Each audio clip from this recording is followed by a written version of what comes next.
Now to that teen murder mystery in Georgia. 11 months ago today, 17-year-old Kendrick Johnson was found dead inside a rolled-up wrestling mat at his high school gym. Surveillance video captures Kendrick walking into the gym and never coming out.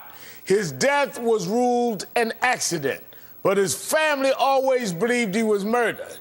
In June, Kendrick's body was exhumed for a second autopsy. It showed all of Kendrick's inner organs, including his brain, were missing. His body was stuffed with newspaper. Now his family is filing a complaint demanding an investigation into the funeral home and alleging a cover-up. Quote, "It is our belief that Mr. Harrington, the funeral home director, at best misled us as to the condition of our son's body, or at worst is responsible for the removal and destruction of his organs, and thus desecration of our son's body." Today, there was a rally at Georgia State Capitol, Kendrick's parents and others demanding answers. But as you all know, his organ was missing. So I want the justice system to tell me, how is it that all of that is going on with his body, someone is not charged with something? Amen. Who killed KJ? Who killed KJ? Who killed KJ? Joining me now is MSNBC contributor Goldie Taylor, who was at the rally today, and Lawrence Kabalinski, a forensic scientist and chairman of the science department at John Jay College of Criminal Justice. Thank you both for being here. Thank you, Reverend Sharp. Pleasure. Goldie, you were there today. A lot of questions about this funeral director. What did the parents say today? I think the parents are simply looking for the truth surrounding the death of their son. I don't know that they believe that the missing organs have or do not have anything to do with how Kendrick died, but it certainly presents yet another barrier in finding the truth in this matter. And so to go back and to do a second autopsy, to do a coroner's inquest, certainly having all of his organs, having the entire body there intact, would be something that is preferable if you're going to be an examiner. But at the end of the day, no one knows whether or not this particular funeral director was working in concert with the GBI or not in concert with the GBI, or whether there was some extraneous issue. Yeah. What we do know is that this body was mishandled in a number of ways, and the missing organs is just one of them. Well, you know, there are two issues here. You have the first issue of he was found in a rolled-up gym mat, Lawrence, and they say that that was an accidental death. And I remember early in the case, I went down and spoke at a rally there saying this made no sense and stood with the parents. But now you have the second issue of now that the body's been exhumed, we find that all of his organs, including his brain, has been removed from the body and stuffed with newspaper. I mean, in your experience as an expert in these areas, does that make sense? It really doesn't. Obviously, in an autopsy, you're going to examine all the organs. And after that is finished, the organs are usually placed in a plastic bag. The bag is put back into the body sewed up, and then brought to the funeral parlor. So someplace, either at the GBI, Georgia Bureau of Investigation, right, or at the funeral parlor, somebody got rid of the organs, and we don't know who it is. But more importantly, what they found in that second autopsy was the actual cause of death. It's interesting. The EMS came, they found a bruise on the right jaw.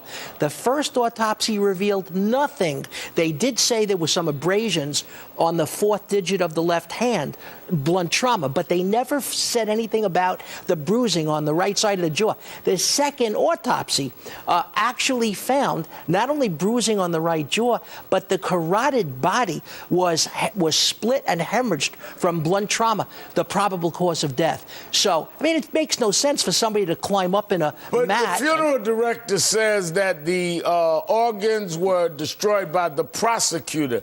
and that in the natural course of their investigation, the prosecutor, meaning the person who did the autopsy, GBI. Right. But something must have happened to the organs. Everybody's Right. going to blame everybody else. But it's really not clear. And forensic science isn't going to answer that question. Well, this is why many in the civil rights community, Goldie, rallying today, has been rallying for months.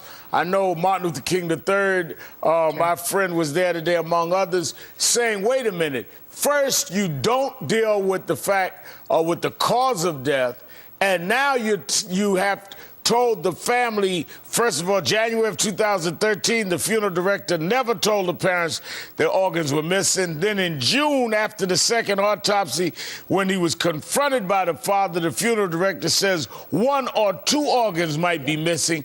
Then in October, in a letter to the Johnson family lawyer, he says organs have been destroyed and discarded before the body was sent back to Valdosta. That's why everyone's outraged, Goldie. Everyone's outraged because many questions, including where are the organs, have been asked. Many questions like why were his nails cut back to the quick? Many questions have been asked about, the condition of the crime scene or the scene of death have been asked. So many questions have been asked, but none have been answered. For instance, we went for a hearing some time ago and asked that the surveillance tape from the gym be released. Right. 1,900 hours of tape from 4 different cameras pointed at every angle of that gym. But upon review, there was not a segment of tape that showed Kendrick Johnson climbing into that mat on his own volition. Right. In fact, it showed nothing surrounding his entry into that mat. And so that simply leaves many more questions. And whether or not this death was by accident or whether it was by, some foul play, these parents deserve to know the Absolutely. truth. And I just feel like the people in Lowndes County are in some way impeding that. And that's all everyone is saying. Lawrence, what would you like to know? Given your expertise, what are the questions that are screaming out at you that need to be answered? What's screaming out is why did they miss that very important finding of the blunt trauma to the right side of the mandible and the carotid body? That was missed during the first autopsy. If you don't have any trauma to the body, then maybe you could say positional asphyxia. But once you know that there's been blunt trauma, that's the most likely cause of death. Who killed this young fellow? That's the question. And I think that that is all the parents, and certainly in all of the conversations I've had, and the leaders down there, all they are asking, Goldie, is we want the truth, and we want to know exactly what happened. That's exactly right. I had interviews with the parents here in Atlanta and the family attorneys, one of which has been practicing law in Georgia for decades, Yeah, literally. Attorney King and Ben Crump is now part of the legal team, yes. Absolutely, and they've brought a force to bear, and so we have gathered political forces from every corner of the state, and so you had state representatives and senators on Capitol Hill today. You had members of the media. Jeff Johnson and I were there today, and so we were there calling for the truth, whatever. Let the facts fall where they may. Absolutely, and we're going to keep on this case, and we're going to keep asking those questions. Thank you, Lawrence Kobaleski. Pleasure. As well as Goldie Taylor for your time tonight. Thanks for following us, Reverend.